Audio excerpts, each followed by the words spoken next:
Hello friends, welcome to my new video. আজকে নিয়ে আইছি তুমগুলেগা একটা দারুণ স্বাদের পিঠার রেসিপি। কত কি এইটা হইল মুগের কুলির রেসিপি। আজকে এখানে দেখো মুগের কুলি বানানো হবে। তো এটার জন্য নিয়ে নেওয়া হয়েছে নারকেলের খিসা। এটা আগেই বানায় রেডি করে নেওয়া হয়েছে। আর এদিকে মুগ ডাল সিদ্ধ করে ভালো করে মাইখা নিতে লাগবো।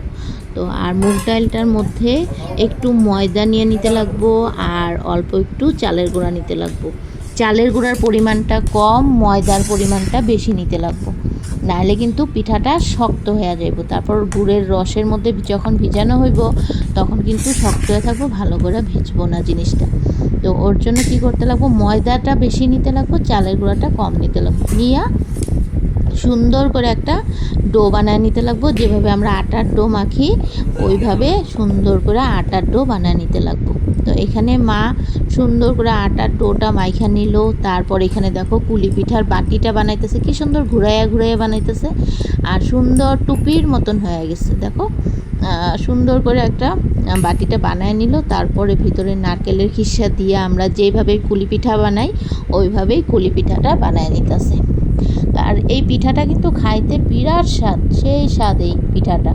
আমগো ফ্যামিলির সবাই এই পিঠাটা ভালো পাই। আমরা তিন বোনের জামাই বাবা সবাই আমরা এই পিঠাটা খুব ভালো পাই।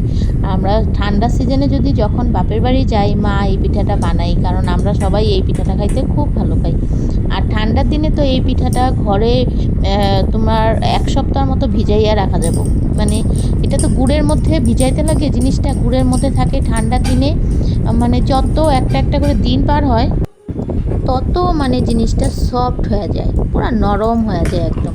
মানে জিনিসটা এক সপ্তাহ ভরে আমরা ঘরে রাইখা খাইতে পারি পিঠাটা ঠান্ডার দিনে। কিন্তু কিন্তু গরম দিনে কি হয়, গরম দিনে ধরো একদিন থাকবে, কিন্তু আমরা ফ্রিজে রাইখা 3 দিন রাখিয়া খাইতেই পারি। ফ্রিজে রাইখা 3 দিন পর খাইতেই পারি। কিন্তু ঠান্ডার দিনে জিনিসটা খাওয়ার স্বাদও বেশি। এমনিতেও তো আমরা পিঠাগুলি ঠান্ডার দিনে খাই, আর ঠান্ডার দিনের পিঠার স্বাদই আলাদা। সেম পিঠা যদি আমরা গরম দিনে বানাই, দেখবো ওই পিঠাটা কিন্তু অত কেনবা স্বাদ লাগে না।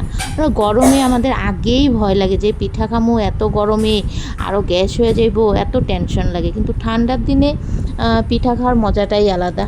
কিন্তু ওই আমার বোনের জামাই মানে খুব ভালো পায়, মা আসলে মানে বানাবোই। তো ওর জন্য বানাইতেছে, বানাইয়া আবার আমার জন্য পাঠাইয়াও দিচ্ছে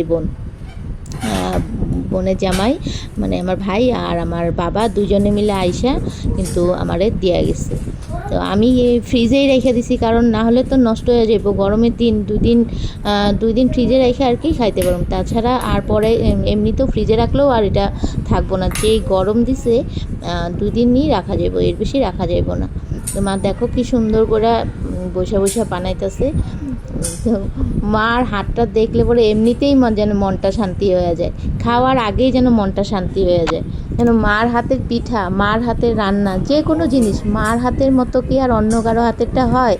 এই দেখতেছি দেখাই মনটা শান্তি, খাওয়ার আগেই মনে দেখলেই মনটা শান্তি। তো ওর জন্য দেখো খুব ভালো লাগলো দেখা। আবার বোন আমার জন্য তো পাঠাইছে। আবার দেখো এটা কিন্তু ও ভিডিও করেও আমারে পাঠিয়ে দিছে, আমি কিন্তু শ্যুট করি না। এইটা বোনের বাড়িতে বানাইছে আর কি, মা বানায় দিছে। কিন্তু পিঠাও পাঠিয়ে দিছে আমার জন্য, আবার ভিডিও করেও পাঠিয়ে দিছে। থ্যাংক ইউ বুনু। তো এইখানে দেখো পিঠাটা ভাজার জন্য তেল বসায় দিছে এদিকে। আর আরেক সাইডে কিন্তু মানে গুড়ের যে শিরাটা ওইটা মানে রেডি করতেছে, ওইটাও এক সাইডে বসায় দিছে, ওইটা হইতেছে। আর এদিকে আস্তে আস্তে পিঠাগুলি 4-5টা করে ভাইজা নিতেছে মা। হ্যাঁ, এই দেখো পিঠা ভাজা হয়ে গেছে। এখন ভাইজা গুড়ের রসে দিয়ে দিতে লাগবো। এইভাবে ডাইরেক্ট সাথে সাথেই মানে গুড়ের রসে দিয়ে দিতে লাগবো, তাহলে জিনিসটা আরও গরম গরম ভিজাইলে কী হবে, জিনিসটা আরও নরম হয়ে যাবো, সফট হয়ে যাবো। আর এটা কিন্তু তোমরা ভিজায়াও খাইতে পারবা, আর যদি তোমরা মনে করো যে ভাজা পিঠাটা খাইবা, ভাজাটাও খাইতে পারবা। দুইটাই স্বাদ লাগে, কিন্তু ভাজাটা গ্যাস হওয়ার চান্সটা বেশি থাকে, আর সেটা একটু কম থাকে ওইটাই। কিন্তু তোমাদের যেমন যেটা ইচ্ছা, যাদের যেটা ভালো লাগে ওইভাবে তোমরা খাইতে পারো। আর এইভাবে জাস্ট দেখো পিঠাগুলি দেওয়ার সাথে সাথে কেমন জানি নরম হয়ে উঠছে, দেখতেই মনে হইতেছে কত সফট। আর সত্যি সফটই হয়েছে, ভাল লাগছে খাইয়া। তোমরা এরকম কুলের মানে মুগের কুলের পিঠা বানাও কি না জানাইও। দেখো তো এক রাত ভিজানোর পর জিনিসটা কত সুন্দর হয়েছে। তোমরা কি কি কুলি পিঠা খাও আমার একটু কমেন্ট বক্সে কইও। আমরা তো এইরকম করে মুগের কুলি খাই, সিদ্ধ কুলি খাই, ঝাল কুলি খাই, তারপরে সবজি দিয়ে ঝাল কুলি খাই, তিলের খিসা ভরে তিলের কুলি খাই, নারকেলের খিসা ভরে নারকেলের ভাজা কুলি খাই, কত রকমের কুলি পিঠা খাওয়া যায়। আর এই মুগের কুলিটা তো মানে সব থেকে ফেভারিট, এটা আমরা সব থেকে বেশি ভালো পাই। তো এইখানে দেখো আমার ভাইগনার আমার বাবা নিয়ে বসছে খাওয়ার জন্য। তো ভিডিওটা কেমন লাগলো তোমাদের, ভালো লাগলে একটা শেয়ার করে দিও, একটু লাইক করে দিও। ওকে, তো দেখা হবে তোমাদের সাথে নেক্সট ভিডিওতে খুবই তাড়াতাড়ি।